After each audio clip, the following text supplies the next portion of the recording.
महादेवाला भस्म लावल्याने पुण्याची प्राप्ती होते।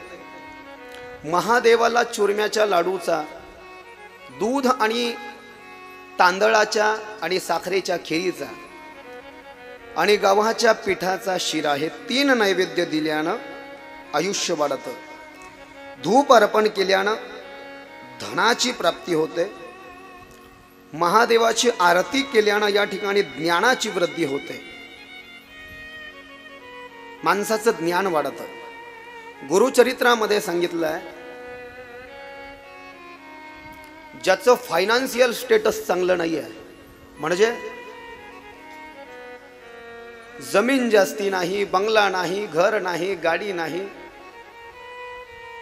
ज्याच्याकडे पैसे नाही म्हटले ज्ञानच त्याचा पैसा आहे। ज्याला भाऊ नाही ज्ञानच त्याचा भाऊ आहे। ज्याला बहीण नाही ज्ञानच त्याची बहीण आहे। ज्याला गुरु नाही ज्ञानच त्याचा गुरु आहे। तुम्ही परदेशामध्ये जर का गेलात ना, पैसे काम करणार नाही, तुमचं चातुर्य काम करेल। काय म्हणता येईल मराठीमध्ये? तुमचं ज्ञान, तुमची विद्वत्ता तिथे ते कामाला येईल।